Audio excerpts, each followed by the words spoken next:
जय श्री जगन्नाथ भाई मैंने सर्वप्रथम गुरुदेव गणपति ଏବଂ ଜଗଦମ୍ବାଙ୍କୁ ପ୍ରଣାମ କରି ଆଜି ଆମେ ଆମର ଆଷ୍ଟ୍ରୋଲୋଜି ସେସନ କୁ ଆଗକୁ ବଢେଇବା। ମୁଁ ଆଷ୍ଟ୍ରୋଲୋଜି ସେସନ ର ବେସିକ୍ସ ଗୁଡାକ ଆଗ ଆପଣ ମାନଙ୍କୁ ପଢଉଛି। ବେସିକ ସେସନ୍ସ ଗୁଡାକରେ ଆପଣ ମାନେ ପେସେନ୍ସ ର ସହିତ ଯଦି ଆପଣ ମାନେ ଶୁଣି ଚାଲିବେ ଏବଂ ତାପରେ କେବଳ ଶୁଣିବେନି, ତାପରେ ନିଜେ ବସି ଟିକେ ରିସର୍ଚ୍ଚ ବି ହେଇକି ଦେଖିବେ, ତାହେଲେ ଆପଣ ବୁଝିପାରିବେ।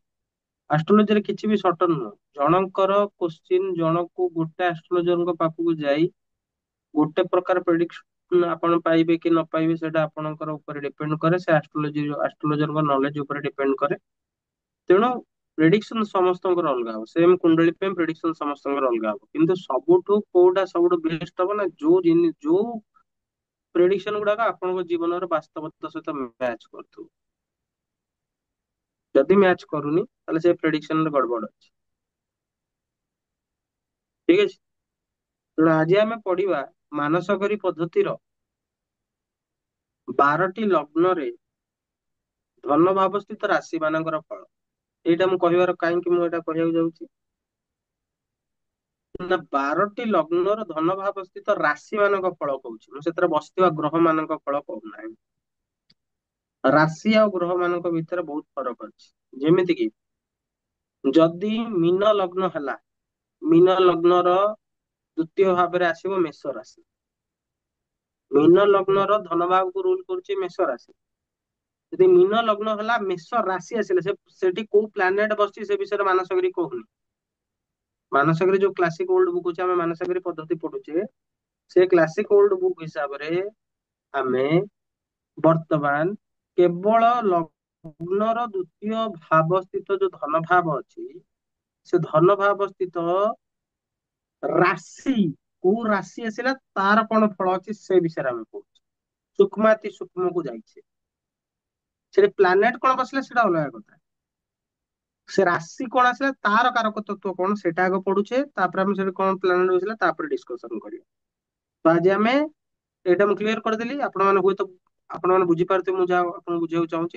ଯେମିତି କି ଗୋଟେ ଏକ୍ସାମ୍ପଲ ଦେଲେ, ମୀନ ଲଗ୍ନର ଦ୍ଵିତୀୟ ଭାବକୁ ରୁଲ କରୁଛନ୍ତି ମେଷ ରାଶି। ତ ଯଦି ମୀନ ଲଗ୍ନ ହେଲା, ମୀନ ଲଗ୍ନ ପାଇଁ ଧନ ଭାବରେ ଯୋଉ ମେଷ ରାଶି ଆସିଲା, ତାହେଲେ ସେ ରାଶିର କ୍ୟାରେକ୍ଟରିଷ୍ଟିକ୍ସ କଣ ହଉ କହୁଛି କି ମୀନ ଲଗ୍ନରେ ଯୋଉ ମେଷ ରାଶି ଯୋଉ ଧନ ଭାବ ଅଛି ମେଷ ରାଶିର, ଏହି ଲୋକଟା ଧର୍ମ କାର୍ଯ୍ୟରେ ତଥା ନୀତି ପୂର୍ବକ ଧନ ଉପାର୍ଜନ କରେ ସେ। ଏଟା ଡିପେଣ୍ଡ କରେ, ଏଇଟା ଭଲ, ୟାର ନେଗେଟିଭ ଇମ୍ପାକ୍ଟ ବି ଅଛି, ୟାର ପଜିଟିଭ ଇମ୍ପାକ୍ଟ ବି ଅଛି। ଏବେ ଏଇଠି ମୀନ ଲଗ୍ନରେ ସେକେଣ୍ଡରେ ରାହୁ ମହାରାଜ ବସିଥିବେ, ତାହେଲେ କଣ ପ୍ରେଡିକ୍ସନ ଆସିବ? ସେମିତି ଆସିବନି। ଆମେ ଗୋଟେ ଓଲ୍ଡ କ୍ଲାସିକ ପଢୁଛେ, ରାଶିର କ୍ୟାରେକ୍ଟରିଷ୍ଟିକ୍ସ ପଢୁଛେ, ଏଇଟା ଆପଣ ମୁଣ୍ଡରେ ରଖନ୍ତୁ। ଆମେ କ୍ଲାସିକ୍ସ ଗୁଡା ପଢୁଛେ ରାଶି ହିସାବରେ, ତାପରେ ସେ ତ ପ୍ରେଡିକ୍ସନ ବଦଳିଯିବ। ଯେମିତି ଗୋଟେ ଘର କରିବାକୁ ହେଲେ ଆଗ ଗୋଟେ ନିଅ ଖୋଳିବା, ପର୍ଚୁଆଲ ଡାକିବା, ଛୋଟ ଛୋଟ ଇଟା ରଖିବା। ଆମେ ବର୍ତ୍ତମାନ ସେଇ କାମ ଗୁଡା କରୁଛେ, ଆମେ ପ୍ରେଡିକ୍ସନ ପଢୁନେ ବର୍ତ୍ତମାନ। ଠିକ ଅଛି ନା? କାରଣ ସେଇ ଯାହାର ନିବ ଯେତେ ମଜବୁତ, ଯାହାର ର ମେଟେରିଆଲ ଯେତେ ମଜବୁତ, ତାର ଘରଟା ସେତେ ସୁନ୍ଦର ବନିବ। ତେଣୁ ମୀନ ଲଗ୍ନରେ ମେଷ ରାଶି ଯଦି ହେଇଥିବ, ଯୋଉ ଧନ ଭାବର ମେଷ ରାଶି ରୁଲ କରନ୍ତି, ମୀନ ଲଗ୍ନ ପାଇଁ ଧନ ଭାବକୁ ରୁଲ କରନ୍ତି ମେଷ ରାଶି। ମେଷ ରାଶି ଯଦି ମେଷ ରାଶିରେ ଯୋଉଠି ଧନ ଭାବରେ ଥିବ, ସେ ଲୋକ ଧର୍ମ କାର୍ଯ୍ୟ ତଥା ନୀତି ପୂର୍ବକ ଧନ ଉପାର୍ଜନ କରିଥାଏ। ଏବଂ ତାଙ୍କ ପୁତ୍ର, ମୀନ ଲଗ୍ନ ବାଲାଙ୍କ ପୁତ୍ର ଜେନେରାଲି ନୀତି ନିପୁଣ, ଧନ ବାହନରେ ଯୁକ୍ତ ତଥା ପଣ୍ଡିତ ହୋଇଥାନ୍ତି। ଠିକ ଅଛି। ଏଇଟା ମୀନ ଲଗ୍ନର ପୁତ୍ର କଥା କାହିଁକି କୁହାହେଲା? ଦେଖନ୍ତୁ 4, 8, 12 ଯଦି ମୀନ ଲଗ୍ନ ହେଲା, ତାହେଲେ ତାର ପଞ୍ଚମ ଭାବକୁ କିଏ ରୁଲ କରୁଛି? ମୁଁ ଏଇଟାକୁ ଏକ୍ସପ୍ଲେନ କାହିଁକି କରୁଛି ଆପଣ ବୁଝନ୍ତୁ। ଯଦି ମୀନ ଲଗ୍ନ ହେଲା, ତାର ପଞ୍ଚମ ଭାବକୁ ରୁଲ କରୁଛି ଚନ୍ଦ୍ର। ସନ୍ତାନର ପଞ୍ଚମ ଭାବରୁ ଯଦି ଆମେ କମ୍ବାଇନ୍ଡ ଡେଷ୍ଟିନିକୁ ଏଠି ନଜରକୁ ଆଣିବା, ତାହେଲେ ସନ୍ତାନର ପଞ୍ଚମ, ସନ୍ତାନ ଆମେ ପଞ୍ଚମ ଭାବରୁ ଦେଖୁ, ତାହେଲେ ପଞ୍ଚମ ଭାବରୁ ଦ୍ଵିତୀୟ ଭାବଟା କେତେ ଦୂର ହେଲା? ପଞ୍ଚମ ଭାବରୁ ଦ୍ଵିତୀୟ ଭାବ ହେଲା 10, ଟେନ୍ଥ ର ଡିଷ୍ଟାନ୍ସରେ ଆସିଲା। ତେଣୁ ଏ ମୀନ ଲଗ୍ନ ପାଇଁ ମୀନ ଲଗ୍ନର ସନ୍ତାନର କୁଣ୍ଡଳୀକୁ ଯେ କର୍ମକୁ ରୁଲ କରୁଛନ୍ତି, ସେ ହଉଛନ୍ତି ମଙ୍ଗଳ ଦେବ। ଏବଂ ନିଜ ପାଇଁ ସେଟା ବ୍ୟକ୍ତି ବିଶେଷ ପାଇଁ ସେ ହଉଛି ଧନ ଭାବର ସ୍ୱାମୀ। ତେଣୁ ଏମିତି ଯଦି ଆପଣ କନେକ୍ଟ କରି ପଢିବେ ତାହେଲେ ଆପଣ ବୁଝିପାରିବେ। ମୁଁ ଟ୍ରିକ୍ କହିବି, ସେଟା ଆପଣ ସେଟା କେମିତି କଣ ମେଣ୍ଟେନ କରିବେ ସେଟା ଆପଣଙ୍କ ଉପରେ ଡିପେଣ୍ଡ କରେ। ଠିକ ଅଛି, ଚାଲନ୍ତୁ ଆଗକୁ ବଢିବା। ବର୍ତ୍ତମାନ ଯଦି ମେଷ ଲଗ୍ନର କୁଣ୍ଡଳୀ ହେଲା, ତାହେଲେ ତାର ଧନ ଭାବକୁ ରୁଲ କରିବେ ବୃଷ ରାଶି। ସେଥିରେ କୃଷି କର୍ମରୁ ଧନ ଲାଭ, ଗାଈ ତଥା କଣ ସେ କଳା କଳା ଗୋଟେ ଥାନ୍ତି କଣ, ଗାଈ ମଇଁଷି। ମଇଁଷି ଆଉ ଚତୁଷ୍ପଦ ପ୍ରାଣୀ ତଥା ସୁବର୍ଣ୍ଣ ରତ୍ନାଦି ରୁ ନିର୍ବିଘ୍ନ ଲାଭ ହେଇଥାଏ। ଯଦି ବୃଷ ଲଗ୍ନ ହେଲା ତାହେଲେ ତାର ଦ୍ଵିତୀୟ ଧନ ଭାବକୁ ରୁଲ କରନ୍ତି ମିଥୁନ ରାଶି। ତାହେଲେ ସିଏ କଣ କରନ୍ତି, ବୃଷ ଲଗ୍ନ ବାଲାଙ୍କର ସ୍ତ୍ରୀ ମାନଙ୍କର ସହାୟତାରୁ, ସୁନା ଚାନ୍ଦିରୁ ଏବଂ ଚତୁଷ୍ପଦଙ୍କର ମାନେ ଯୋଉ ଅ ଗାଈ ତଥା ପଶୁପାଳନରୁ ଧନ ଲାଭ ହୋଇଥାଏ ଏବଂ ସାଧୁ ଜଣଙ୍କ ସଙ୍ଗ ମିଳିଥାଏ। ଠିକ ଅଛି। ତାପରେ ମିଥୁନ ଲଗ୍ନ ପାଇଁ କର୍କଟ ରାଶି ହଉଛି ତାଙ୍କର ଧନ ଭାବର ସ୍ୱାମୀ। କାଠ ବେପାରରୁ ବିଶେଷ ଧନ ଲାଭ ହେଇଥାଏ। ଆଉ ସେମାନଙ୍କର ଜଳରେ ଡୁବି ଯିବାର ଭୟ ଥାଏ। ଆଉ ସିଏ ମୀନ ଯୋଉ ମିଥୁନ ଲଗ୍ନ ବାଲା ଯୋଉ କୌଣସି ଧନ କମାନ୍ତି ତାଙ୍କର ଯୋଉ ସବୁ ସାଙ୍ଗସାଥି ମାନେ ମଧ୍ୟ ସେଗୁଡାକ ସବୁ ଉପଭୋଗ କରନ୍ତି। ମିଥୁନ ଲଗ୍ନ ବାଲା କେବେ ବି ନିଜ ପାଇଁ ଏକା ଭାବୁନଥିବ, ସେ ସମସ୍ତଙ୍କ ପାଇଁ ଭାବିଥିବ। ଏଟା ତାର କ୍ୟାରେକ୍ଟରିଷ୍ଟିକ୍ସ। ଆଉ ମୁଁ ଦେଖିଛି ମିଥୁନ ଲଗ୍ନ ବାଲା ଯଦି ତାଙ୍କର ସେକେଣ୍ଡ ହାଉସ ଉପରେ କାର ମାଲେଫିକ ଦୃଷ୍ଟି ନଥିବ, ତା ଧନ ପା ନା ସେ ସମସ୍ତଙ୍କ ପାଇଁ ଖର୍ଚ୍ଚ କରିବ। ମୁଁ ଏଟା ଅନୁଭବ କରିଛି। ଆପଣ ମାନେ ବି ଦେଖନ୍ତୁ କେତେ ମାତ୍ରାରେ ମୁଁ ଯୋଉଟା କହୁଛି ଠିକ ଅଛି। ଯଦି ମାଲେଫିକ କନଷ୍ଟେଲେସନ ନଥିବ ତାହେଲେ ସେ କଣ ହବ। ଠିକ ଅଛି, ତାହେଲେ ମିଥୁନ ଲଗ୍ନ ବାଲା। ବର୍ତ୍ତମାନ କର୍କଟ ଲଗ୍ନ ପାଇଁ ଧନ ଭାବର ସ୍ୱାମୀ ହଉଛନ୍ତି ସିଂହ ରାଶି। ସିଏ ବନ୍ୟ ଜାତୀୟ ଦ୍ରବ୍ୟ, ବନ୍ୟ ଜନ୍ତୁ ମାନଙ୍କୁ ଠାରୁ ପରାକ୍ରମ ଦ୍ଵାରା ଧନ ଉପାର୍ଜନ କରିଥାନ୍ତି। ଆଉ ସେ ଧନ ସମସ୍ତଙ୍କର ଉପକାରରେ ଆସିଥାଏ। ବର୍ତ୍ତମାନ ସିଂହ ଲଗ୍ନ ପାଇଁ ଧନ ଭାବର ସ୍ୱାମୀ କନ୍ୟା ରାଶି ହେଇଗଲେ। ସେ ମନୁଷ୍ୟ ରାଜା, ସେନା, ଚାନ୍ଦି, ହୀରା, ମୋତି, ହାତୀ, ଘୋଡା ଆଦି ନାନା ପ୍ରକାରରୁ ଧନ ଲାଭ କରିଥାଏ। ବର୍ତ୍ତମାନ ଆସିଗଲା କନ୍ୟା ଲଗ୍ନ। କନ୍ୟା ଲଗ୍ନ ପାଇଁ ତୁଳା ରାଶି ହେଇଗଲେ ଧନ ଭାବର ସ୍ୱାମୀ। ତ ସେ ମନୁଷ୍ୟ ପଥର, ମାଟି ଆଉ ଧାନ୍ୟ ଆଦି ବେପାରରୁ ବହୁତ ଧନ ଲାଭ କରିଥାଏ। ବର୍ତ୍ତମାନ ଆସିଲା ତୁଳା ଲଗ୍ନ। ତୁଳା ଲଗ୍ନର ଧନ ଭାବର ସ୍ୱାମୀ କିଏ ରହିଲେ ନା ବୃଶ୍ଚିକ ରାଶି ଆସିଲା। ବୃଶ୍ଚିକ ରାଶି, ସେ ମନୁଷ୍ୟ ଧର୍ମାତ୍ମା, ସ୍ତ୍ରୀ ମାନଙ୍କୁ ପ୍ରେମ କରିବା ବାଲା ଏବଂ ବିନୋଦ ଯୁକ୍ତ କଥା କହିବା ବାଲା ଆଉ ବ୍ରାହ୍ମଣ ମାନଙ୍କର ଭକ୍ତ ହେଇଥାଏ। ଠିକ ଅଛି, ଏଟା କାହିଁକି ହେଲା? ଏଇ ଜିନିଷ ଗୁଡା ଭାବିଲେ ହିଁ ଆପଣ ବୁଝିପାରିବେ ଆଷ୍ଟ୍ରୋଲୋଜି। ଯଦି ସେମିତି ନ ଭାବିବେ ହେଇପାରିବନି। ମୋ କଥାଟା ଭାବନ୍ତୁ ଆପଣ, କାହିଁକି କହିଲା ସ୍ତ୍ରୀ ମାନଙ୍କୁ ଭଲ ପାଇବା ବାଲା? ଆରେ ତୁଳା ଲଗ୍ନର ସେଭେନ୍ଥ ହାଉସ କୁ କିଏ ରୁଲ କରେ? ତୁଳା ଲଗ୍ନ ପାଇଁ ସେଭେନ୍ଥ ହାଉସ ମଙ୍ଗଳ ନା। ମଙ୍ଗଳ। ହୁଁ।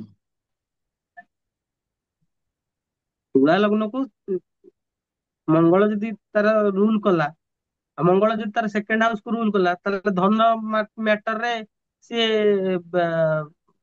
ୟାଙ୍କଠୁ ବାହାର କରିବନି, ମାନେ ସ୍ତ୍ରୀ ମାନଙ୍କଠୁ ପଇସା ଆଣିବନି। ହୁଁ ଆଚ୍ଛା ହଁ। କହିବ ବ୍ରାହ୍ମଣଠୁ ବାହାର କଲା। ଆରେ କାହିଁକି? କାଳ ପୁରୁଷର ମୁଖ ହଉଛି କୋଉଟା? ଏକ ନମ୍ବର ରାଶି। ହୁଁ ସେଇଠୁ ବ୍ରାହ୍ମଣ ମାନେ ଉତ୍ପତ୍ତି ହେଇଛନ୍ତି। ସେ ବ୍ରାହ୍ମଣଠୁ ଧନ ଅର୍ଜନ କରିବନି। ଏଗୁଡା ସବୁ ଭାବିବାର ବେପାର। ଆପଣ କେମିତି କନେକ୍ଟ କରିକି ପଢୁଛନ୍ତି। ତେଣୁ ମାନସାଗରର ପଦ୍ଧତି ଟା ବହୁତ ହି, ଯଦି ପାଲେଫିକ ମାନେ ନୈସର୍ଗିକ ଗୁଣର କୁଗ୍ରହ ମାନଙ୍କର ଦୃଷ୍ଟି କୌଣସି ଇଏ ଉପରେ ନଥାଏ, ତାହେଲେ ତାର ଯୋଉ ଗ୍ରହର ନ୍ୟାଚୁରାଲ କ୍ୟାରେକ୍ଟରିଷ୍ଟିକ୍ସ ହିସାବରେ ସିଏ ବହୁତ ହି ତାପରେ ରିସର୍ଚ୍ଚ କରିକି ଲେଖାଯାଇଛି। ଏବଂ ଏଇଟା ମ୍ୟାକ୍ସିମମ୍ କ୍ଷେତ୍ରରେ ଠିକ ଆସେ ବୋଲି ମୁଁ ଅନୁଭବ କରିଛି ମୋର। ଚାଲ ଆମେ ବର୍ତ୍ତମାନ ତୁଳା ରାଶି ଯାଏଁ ପଳେଇଥିଲେ। ବର୍ତ୍ତମାନ ଆମେ ପଳେଇବା ବିଛା ଲଗ୍ନ ପାଇଁ। ବିଛା ଦେଖ। ଲଗ୍ନ ପାଇଁ ତାର ଧନ ଭାବର ରାଶି କିଏ ନା ଧନୁ ରାଶି। ହୁଁ ନା ସେ କଣ କାହା ଦ୍ଵାରା ଧନ ଅର୍ଜନ କରିବ? ନା ସ୍ଥିର କାର୍ଯ୍ୟରେ ଧନ ଅର୍ଜନ କରିବ। ଗାଈ, ମଇଁଷି, ହାତୀ, ଘୋଡା, ଅନେକ ପ୍ରକାରର ସ୍ଥାୟୀ ଧନ, ରସରୁ ଉତ୍ପନ୍ନ ଜିନିଷ, ଏଇ ସବୁ ଜିନିଷ କରିବା ଦ୍ଵାରା ସେ ଧନ ଲାଭ କରିକି, ଧର୍ମ ଦ୍ଵାରା ଧନ ଲାଭ କରିକି କାର୍ଯ୍ୟ କରିବ। ବର୍ତ୍ତମାନ ଧନୁ ଲଗ୍ନ ପାଇଁ ଧନରାଶିର ସ୍ୱାମୀ କିଏ ହେଇଗଲେ? ମକର ରାଶି। ମକର ରାଶି ଅନେକ ପ୍ରକାର କି ପ୍ରପଞ୍ଚ, ମାନେ ପ୍ରପଞ୍ଚ ମାନେ ଛଳନା, ରାଜାଙ୍କ ସେବା, ଚାଷ ବାସ, ବିଦେଶ ଯାତ୍ରା ଦ୍ଵାରା ଧନ ସଂଗ୍ରହ କରିଥାଏ। ଠିକ ଅଛି। ବର୍ତ୍ତମାନ ଆସିବା ମକର ଲଗ୍ନ ପାଇଁ କୁମ୍ଭ ରାଶି ହଉଛନ୍ତି ତାର ଧନ ଭାବର ସ୍ୱାମୀ।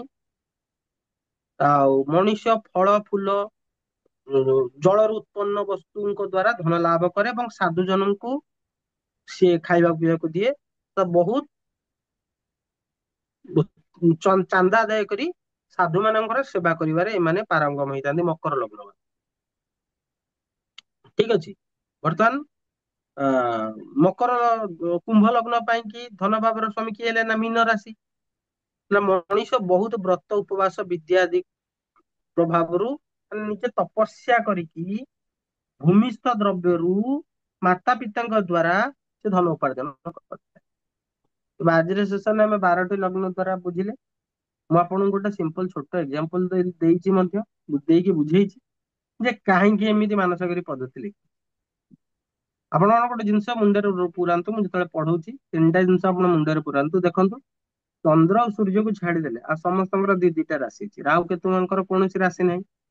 ତେଣୁ ଯେତେବେଳେ ବି ଆପଣ କୌଣସି ଗ୍ରହର ଆଲୋଚନା କରିବେ, ଆପଣ ଦେଖିବେ ଯେ ସେ ଗ୍ରହ କୋଉ କୋଉ ଘରକୁ ରୁଲ କରୁଛ, କୋଉ ଘରର ଭାଇବ୍ରେସନ ନେଇକି ବସିଛି। ସେଇ ଜିନିଷ ଟା ଯଦି ଆପଣଙ୍କ ମୁଣ୍ଡରେ ଅଛି, ଦେନ୍ ଇଟ୍ ୱିଲ୍ ବି ଓକେ। ଆପଣ ବହୁତ ଭଲ ସଠିକ ପ୍ରେଡିକ୍ସନ କରିପାରିବେ। ଅଧିକା ଜାର୍ଗଣ୍ଡ ୱେରେ, ଅଧିକା ଶ୍ଳୋକ ଦେଖେଇକି ଯଦି ଆପଣ ପ୍ରେଡିକ୍ସନ ଟେକ୍ନିକ ରେ ଯିବେ, ତାହେଲେ ଆପଣ ଯେତେ ବଡ ଆଷ୍ଟ୍ରୋଲୋଜର ହେଇଥାନ୍ତୁ, ଆପଣ ଫେଲ ମାରିବେ। ଆପଣଙ୍କ କଥା ଗୁଡା ବଡିମା ହବ, ଲୋକମାନେ ଆପଣଙ୍କୁ ପସନ୍ଦ କରିବେ। ଆପଣ ଭାବନ୍ତୁ, ଯଦି କୌଣସି ଲୋକ, କୌଣସି ଗ୍ରହ ତାକୁ ସେଇ ଘରେ ବଇଛି, ଏବେ ମୁଁ ମୋର ଗୋଟେ ସିମ୍ପଲ କୁଣ୍ଡଲିର ଗୋଟେ ଆନାଲିସିସ୍ କରୁଛି, କାହାର ଧନୁ ଲଗ୍ନର କୁଣ୍ଡଳୀ ଏବଂ ଧନୁ ଲଗ୍ନର କୁଣ୍ଡଳୀରେ ଶନୀଶ୍ୱର ମହାରାଜ ଲଗ୍ନରେ ବସିଛନ୍ତି। ତାହେଲେ ଏହି ବ୍ୟକ୍ତିକୁ କୋଉ କୋଉ ଘରର ଭାଇବ୍ରେସନ ନେଇ ଆଗ ଆପଣ ବୁଝନ୍ତୁ ଶନୀଶ୍ୱର ମହାରାଜଙ୍କୁ କଣ କୁହାଯାଏ? ଶନୀଶ୍ୱର ମହାରାଜଙ୍କୁ କୁହାଯାଏ ନ୍ୟାୟର କାରକ। ଏ ବ୍ୟକ୍ତି ଯଦି ନ୍ୟାୟୀ ନହବ, ତାହେଲେ ଇଏ ପ୍ରୋବ୍ଲେମ ଫେସ କରିବ। ନ୍ୟାୟକୁ ଧର୍ମକୁ ଯଦି ଧରିକି ନ ଚାଲିବ, ଆକୁ କଣ ମିଳିବ? ନା ଆକୁ ଗୋଟେ ଡିପ୍ ରୁଟେଡ କ୍ରୋନିକ ଡିଜିଜ ମିଳିବ। ଇଏ ଯଦି ବୈରାଗ୍ୟକୁ ପ୍ରାକ୍ଟିସ ନ କରିବ, ଜିନିଷରେ ଆଟାଚ ହେଇକି ରହିବ, ଆକୁ ଦୁଃଖ ମିଳିବା ଅବସମ୍ଭାବୀ। କାରଣ ଶନୀଶ୍ୱର ବୈରାଗ୍ୟର ବି କାରକ। ଆଉ କଣ ହବ ନା, ଶନୀଶ୍ୱର ହଉଛନ୍ତି କ୍ରୋନିକ ଡିଜିଜ ର କାରକ। ଆଉ କଣ ହବ ନା, ଏଇ ଲୋକ ଶନୀଶ୍ୱର ମହାରାଜ ଯୋଉମାନଙ୍କର ଲଗ୍ନରେ ବସିଥିବ, ଆପଣ ମନେ ରଖିବେ, ସେ ଯୋଉ ରାଶି ହଉନା କାହିଁକି, ଶନୀଶ୍ୱର ମହାରାଜ ନିଜ ରାଶିରେ ବସିଥାନ୍ତୁ, ତୁଳା ରାଶିରେ ବସି ଲଗ୍ନରେ ବସିଥାନ୍ତୁ ନା କାହିଁକି, ସେ ଲୋକ ଯଦି ଟିକେ ସାମ୍ପୁ ମାରି ମୁଣ୍ଡ ଧୋଇବ, ତାହେଲେ ତା ନାକ ବନ୍ଦ ହେଇଯିବ ଥଣ୍ଡାରେ। କାରଣ ଶନୀଶ୍ୱର ମହାରାଜ ହଉଛନ୍ତି କୋଲ୍ଡ ପ୍ଲାନେଟ। ଆପଣଙ୍କର ଶନୀଶ୍ୱର ମହାରାଜ କୁଣ୍ଡଳୀରେ ଯୋଉଠି ବସିଛନ୍ତି, ସେଇଠି ଥଣ୍ଡା ଲାଗିବାର ଭୟ ସବୁଠୁ ଅଧିକା ଅଛି। ମୋ କଥାଟା ବୁଝିପାରୁଛ ନା ନାଇଁ? ତାହେଲେ ଶନୀଶ୍ୱର ମହାରାଜ ଧନୁ ଲଗ୍ନରେ କୋଉ କୋଉ ଘରର ଭାଇବ୍ରେସନ ନେଇକି ବସିଲେ? ନା 2 ଆଉ 3 ର ଭାଇବ୍ରେସନ ନେଇକିନା ବସିଲେ। 2 କଣ କହିଲା? ନା ଏ ଲୋକର ଜୀବନକୁ କଣ୍ଟ୍ରୋଲ କିଏ କରିବ? ନା ଦ୍ଵିତୀୟ ଭାବର କାରକ ତତ୍ତ୍ୱ କରିବ। କୋଉ କୋଉ ଦ୍ଵିତୀୟ ଭାବର କାରକ ତତ୍ତ୍ୱ କଣ କଣ? ନା ତାର ବାଣୀ, ତାର ୱେଲ୍ଥ, ତାର ସାମାଜିକ ସଂସ୍କାର, ତାର ଅ କଣ କହିବି, ମାନେ ଦ୍ଵିତୀୟ ଭାବର ତାର କୁଟୁମ୍ବ, ତାକୁ କେମିତି ଛୁଆ ବେଳୁ ବଢା ଯାଇଛି, ସେଗୁଡା ସବୁ ମ୍ୟାଟର କରିବ। ଆଉ ଥାର୍ଡ ହାଉସ, ତୃତୀୟ ହାଉସ ର ଭାଇବ୍ରେସନ ନେଇକି ଅଛନ୍ତି ଶନିଶ୍ଚର ମହାରାଜ। ତା ମୁଣ୍ଡରେ ସବୁବେଳେ ଚାଲିଥିବ, ଏ କାମ କରିବି, ସେ କାମ କରିବି, ସେ କାମ କରିବି, ସେ କାମ କରିବି, ସେ କାମ କରିବି। କାରଣ ତ୍ରିଷଡ ଆୟା ଯେତେବେଳେ ମୁଁ ପଢେଇବି ଆପଣଙ୍କୁ, ଆପଣ ସେତେବେଳେ ବୁଝିପାରିବେ ଯେ ତୃତୀୟ ଭାବକୁ କୁହାଯାଏ ଆମ ମତି। ମୋ ମତି ଏଇଠି ଅଛି। କଣ ମତି? ମତେ ଭାଇ ଗୁପଚୁପ ଖାଇବାକୁ ଭଲ ଲାଗେ। ଠିକ ଅଛି, ମୁଁ ସତ କଥା କହୁଛି, ଏଇଟା ମଜା କରୁନି। ମତେ ଗୁପଚୁପ ଖାଇବାକୁ ଭଲ ଲାଗେ। ଧର ମୁଁ ବାଟରେ ଯାଉଥିବି, ମୁଁ ଗୁପଚୁପ ଦୋକାନ ଦେଖିଲି, ମୁଁ ଯଦି ପୁରା 100ରେ ବି ଯାଉ ଦୁଇଟା, ମୁଁ ଗାଡି ଟିକେ ସ୍ଲୋ କରିକି ଦେଖିବି ଏଟା ପିଆଜ ପଡିଛି। ଯଦି ପିଆଜ ପଡେ ତ ଚୁପଚାପ ପଳେଇବି। ଯଦି ପିଆଜ ନ ପଡିଲା ତାହେଲେ ହରିବୋଲ, କିଛି ନାହିଁ, ବଢିଆ ଖାଇବା, ଆମେ ଆରାମସେ ଖାଇବା। ମତି ମାନେ କଣ ନା, ତମର ଆଟ୍ରାକ୍ସନ ଟା ଯୋଉଠି ଅଛି, ତମ ହଜାରେ ବ୍ୟସ୍ତତା ଭିତରେ ବି ଯଦି ସେ ଜିନିଷ ସାମ୍ନାକୁ ଆସିଗଲା, ତୁମେ ତମ କାମ ରୋକିଦବ।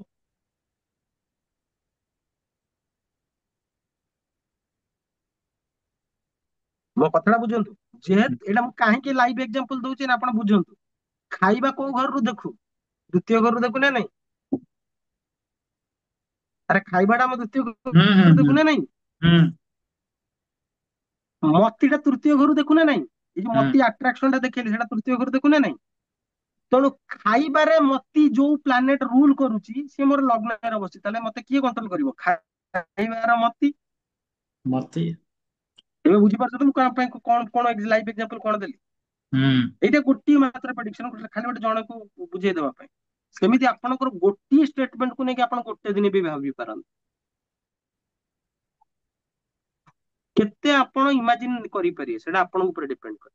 ଆଉ ଏ ଜିନିଷ କେବେ ଭୁଲ ହିଁ ହବନି। ଏମିତି ପୁରା ସିମ୍ପଲ ରଖନ୍ତୁ, ଆଷ୍ଟ୍ରୋଲୋଜିକୁ ପୁରା ସିମ୍ପଲ ରଖନ୍ତୁ। ଆଗ ଦେଖନ୍ତୁ ଯେ କୋଉ ଘରେ କିଏ ବଇଛି। ସେ ତାର ଘର ନ ହେଇଥାଉ, ତାର ଶତ୍ରୁ ହେଇଥାଉ, ମିତ୍ର ହେଇଥାଉ, ଭାସିଗଲା। ଯିଏ ସେ ଘରେ ବସିଲା, ବର୍ତ୍ତମାନ ଟାଇମ ବିମ୍ ପାଇଁ ତମକୁ ଭଲ ଚାଏ ଲାଗୁ ନ ଲାଗୁ, ତମକୁ ଯଦି ଘର ସେ ଘରୁ ତମେ ଆଉ ତ ଗ୍ରହଟାକୁ ବାହାର କରିପାରିବନି ନା। ଦେ ଘର ଏ ଗ୍ରହ ତୁ ଭାଷା। ହଁ, ସେଟା ସେତିକି ବେଳେ ବାହାରିବ, ତମକୁ ଆଉଥରେ ମରିକି ଆସିବାକୁ ପଡିବ। ନୂଆ କୁଣ୍ଡଲି ମିଳିବ। ଠିକ ଅଛି। ତେଣୁ ଯୋଉ ଗ୍ରହ ଯୋଉ ଘରେ ବସିଲା, ମୁଁ ଯଦି ମୋ ପ୍ରକୃତି ଛାଡି ପାରୁନି ଖାଇବାରେ ମତି, ତାହେଲେ ପ୍ଲାନେଟ ତ ଜମା ଛାଡିବ ହିଁ ନାହିଁ ଭାଇ। ସେ କହିବ ମୁଁ ଏଇ ଘରେ ହିଁ ବସିବି, ମୁଁ ଇଏ ହିଁ କରେଇବି ତାକୁ। ମୁଁ ଜାଣିନଥିଲି ଛୁଆ ବେଳେ, ମୁଁ କାହିଁକି ବୁଲି ବୁଲିକି ଯୋଉଠି ଖାଇବା ହଉଥିବ ମୁଁ ଯାଇ ଦେଖିବି କଣ ବଢିଆ ବଢିଆ ଖାଇବା ଅଛି। ଭାଇ ଟଙ୍କା ସୁନା ପଛେ ଏତେ ମତେ ଆକୃଷ୍ଟ କରେ ଯଦି ଖାଇବା ଭଲ ମିଳିଗଲା। ମୁଁ ଏବେ ଯେତେବେଳେ ଆଷ୍ଟ୍ରୋଲୋଜି ପଢୁଛି, ଆମେ ମୁଁ କହିପାରିବିନି ମୁଁ ସବୁ ଜାଣିଯାଇଛି। ମୁଁ ବିଦ୍ୟାର୍ଥୀ, ଆଜୀବନ ବିଦ୍ୟାର୍ଥୀ ହିଁ ରହିବି। କିନ୍ତୁ ମୁଁ ଯେତେବେଳେ ପଢୁଛି, ମୁଁ ରିଲେଟ କରିପାରୁଛି କାହିଁକି ମୋ ସହିତ ଏମିତି ସବୁ ହଉଥିଲା। ମୋ କଥାଟା ବୁଝିପାରୁଛନ୍ତି? ଏତେ ସୁନ୍ଦର କନସେପ୍ଟ। ହୁଁ ହୁଁ ହୁଁ। ଆଷ୍ଟ୍ରୋଲୋଜି ବନ୍ଧନୀ ପାଇଁ ନୁହଁ, ଆଷ୍ଟ୍ରୋଲୋଜି ହେଲା ମୁକ୍ତି ପାଇଁ। ଆଚ୍ଛା, ବର୍ତ୍ତମାନ ଆମେ ଗୋଟେ ଗୋଟେ ପିଲାର ଏକ୍ସାମ୍ପଲ ନବା। ମୁଁ ତାଙ୍କ ନାଁ, ସେ ଏଠି ପ୍ରେଜେଣ୍ଟ ଅଛନ୍ତି। ତାଙ୍କର ଲଗ୍ନ ହେଲା ତୁଳା ଲଗ୍ନ। ଠିକ ଅଛି। ତାଙ୍କ ଲଗ୍ନ ହେଲା ପୁରା। ତୁଳା ଲଗ୍ନ। ମୁଁ କୁଳ୍ଲି କହୁଛି, ଆପଣ ବୁଝିବେ ମୁଁ କଣ କହିବାକୁ ଚାହୁଁଛି। ସେ ମୁଁ କାହିଁକି ଏଗୁଡା ଉଠଉଛି କଥା ନା, ଆପଣ ଗୋଟେ କ୍ଲାରିଟି ଅଫ ଥଟ, ଆପଣ ଯେତେବେଳେ ଆଷ୍ଟ୍ରୋଲୋଜି ନିଜ ସହିତ ମ୍ୟାଚ କରିଯିବ ନା, ସେତେବେଳେ ଆପଣ ବୁଝିପାରିବେ ଯେ ମୁଁ କଣ କହିବାକୁ ଚାହୁଁଛି। ନହେଲେ ଆପଣଙ୍କ ଇଣ୍ଟରେଷ୍ଟ କ୍ରିଏଟ ହବନି, କଣ ସବୁ ପଢିକି ଯାଉଛି, ମୁଁ ଯାଉଛି ବୁଲିବି ଯାଇ, ମୁଁ ଯାଉଛି ବୁଲିବି, ଏହା ଦରକାର ନାହିଁ ପଢିବା। ମୁଁ ଗୋଟେ ପୁରା ସିମ୍ପଲ ଏକ୍ସାମ୍ପଲ ଦଉଛି। ତୁଳା ଲଗ୍ନ ଲେଖ, ସମସ୍ତେ ତୁଳା ଲଗ୍ନ ମନରେ ଭାବ, ନହେଲେ ତମର ହୁଁ ତମେ ଯଦି ଶୁଣିକି ଭାବୁଛ ଆଷ୍ଟ୍ରୋଲୋଜି ପଢାବ, ତମେ ଲେଖ, ଲେଖ ତୁଳା ଲଗ୍ନ। ହୁଁ। ପୁରା। ତୁଳା ଲଗ୍ନ ଲେଖିଲ। ହୁଁ। ଲଗ୍ନରେ ବସିଛନ୍ତି ମଙ୍ଗଳ, ସୂର୍ଯ୍ୟ, ଶୁକ୍ର ଆଉ ବୁଧ।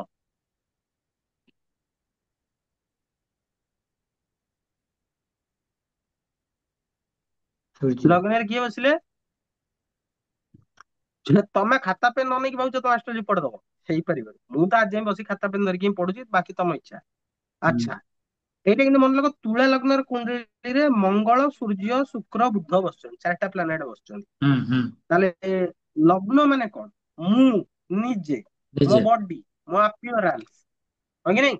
ହୁଁ ମୋର ବିହେଭିୟର କେମିତି ରହିବ, ମୋ ପ୍ରାୟୋରିଟି କଣ ରହିବ ଜୀବନରେ, ମୋ ଫିଜିକାଲ ବଡି ଟା ଦେଖିବାକୁ କେମିତି ହବ, ମୁଁ ମୋର କୋଉ ଏଫର୍ଟ ଟା କୋଉ ଜୋନ ରେ ଦେବି, ମୁଁ ନା ମୁଁ ଲଗ୍ନ ଟା ମୁଁ ନା, ହୁଁ। ମୋର ସେଟା ସେଲ୍ଫ। ଖାଇବା ନୁହଁ, ପିଇବା ନୁହଁ, ମୁଁ ନିଜେ। ଠିକ ଅଛି। ମୁଁ ମୋ ଜୀବନରେ କୋଉଠି ମୋର ଜିନିଷକୁ ମାକ୍ସିମମ୍ ଏନଗେଜ କରିବି। ଆଚ୍ଛା, ବର୍ତ୍ତମାନ ଆମେ ଦେଖିଲେ ଲଗ୍ନରେ କିଏ ବସିଛନ୍ତି ନା, ମଙ୍ଗଳ, ସୂର୍ଯ୍ୟ, ଶୁକ୍ର, ବୁଧ। ଶୁକ୍ରବୃତ। ଆଚ୍ଛା, ମଙ୍ଗଳ କୋଉ ଘରର ମାଲିକ? ମଙ୍ଗଳ ଫାଷ୍ଟ। ତୁଳା ଲଗ୍ନ ପାଇଁ, ତୁଳା ମେଷ ମେଷ ଲଗ୍ନ ଘର ପାଇଁ, ସେଭେନ୍ଥ। ହଁ, ସେଭେନ୍ଥ। କେବଳ ସେଭେନ୍ଥ ନା ସେକେଣ୍ଡ? ହଁ, ସେକେଣ୍ଡ ବି ହବ, ସେକେଣ୍ଡ ଆଣ୍ଡ ଅଲସୋ ସେଭେନ୍ଥ। ଆଚ୍ଛା ଆଚ୍ଛା, ସେଭେନ୍ଥ ମାନେ କିଏ କି? ସ୍ତ୍ରୀ, ପାର୍ଟନର। ଆଜ୍ଞା। ତାହେଲେ ଏ ଲୋକକୁ କଣ୍ଟ୍ରୋଲ କିଏ କରିବ?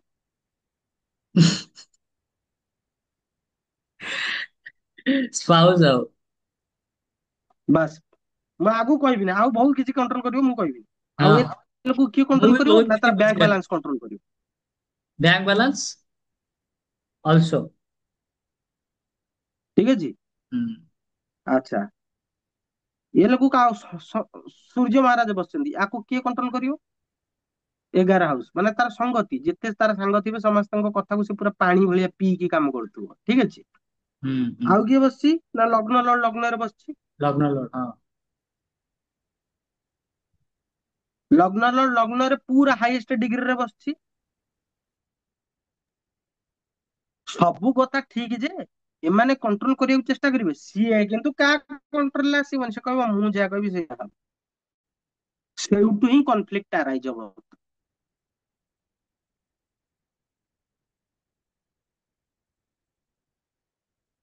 ଆଚ୍ଛା, ତୁଳା ଲଗ୍ନ ପାଇଁ ମର୍କୁରୀ ହଉଛି 12th ଲର୍ଡ ଆଉ 8th ଲର୍ଡ, ଏ ସରି 9th ଲର୍ଡ ଆଉ 12th ଲର୍ଡ। ୟାକୁ ବାପା ବି କଣ୍ଟ୍ରୋଲ କରିବାକୁ ଚେଷ୍ଟା କରିବେ, ୟାକୁ ସ୍ପିରିଚୁଆଲିଟି ବି କଣ୍ଟ୍ରୋଲ କରିବାକୁ ଚେଷ୍ଟା କରିବ। କିନ୍ତୁ ସିଏ କହିବ ମୁଁ କାହା କଥା ଶୁଣିବିନି ବାପା, କାରଣ ଲଗ୍ନ ଲର୍ଡ ଲଗ୍ନରେ ବଇଛି। ମୁଁ 4ଟା ଗ୍ରହର ଇଣ୍ଟରପ୍ରିଟେସନ ଆପଣ ମାନଙ୍କୁ ଶିଖଉଛି, ହୁଁ ହୁଁ। ଆଉ ସେ ପିଲା ବୁଝିପାରୁଥିବ ମୁଁ ତାକୁ କଣ କହିବାକୁ ଚାହୁଁଛି। ନା ନାଇଁ କହିବାଟା ଠିକ ହବନି ନା।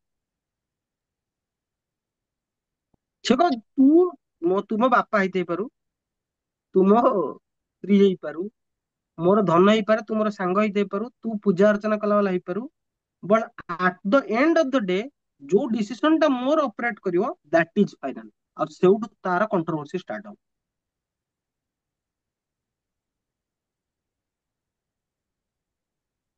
ତେଣୁ ଏଇଟା କେତେ ମ୍ୟାଚ, କେତେ ଆମାଉଣ୍ଟରେ ମ୍ୟାଚ କରୁଛି ସେଟା ଆପଣ ମାନେ ଭାବୁଥିବେ, ଯାହା କହୁଛି ବୁଝିପାରୁଥିବ କଣ କହିବାକୁ। ଆଜିର ସେସନ ଆମେ ଏଇ ପ୍ରେଡିକ୍ସନ ଟେକ୍ନିକ ଗୁଡା ଶିଖିଲେ କି ରାଶିର ମହତ୍ବ କଣ, ରାଶିର ମହତ୍ବ କେତେ ପରିମାଣରେ ରହିଛି, ସେଟା ଆପଣ ମାନେ ଯଦି ବସିକି ବୁଝିବେ, ମାନିଫେଷ୍ଟ କରିବେ, ମାନେ ତାକୁ ନିଜେ ମୁଣ୍ଡରେ ଚିତ୍ର ନେଇକି ଭାବିବେ, ତାହେଲେ ଆପଣ ବୁଝିପାରିବେ କଥାଟା, ତା ପୂର୍ବରୁ ବୁଝିପାରିବେ। ତେଣୁ ଯୋଉ ଯୋଉ ଜିନିଷ ଗୁଡା ପଢଉଛି ଆପଣ ଖାତା ପେନ୍ ନ ନେଇକି କଣ କରିଥିବେ ନା, କାନରେ ଇୟରଫୋନ ଦେଇକି ବସେଇକି ଶୁଣୁଥିବେ। ମୁଁ ଯେମିତି ବର୍ଷ ବର୍ଷ ଧରି ଆପଣ ମାନଙ୍କୁ ପଢେଇଲି, ଆପଣ କିଛି ବୁଝିପାରିବେନି। ତେବେ ଆଜିର ସେସନ ପାଇଁ ଏତିକି, ସମସ୍ତଙ୍କୁ ଜୟ ଶ୍ରୀ ଜଗନ୍ନାଥ।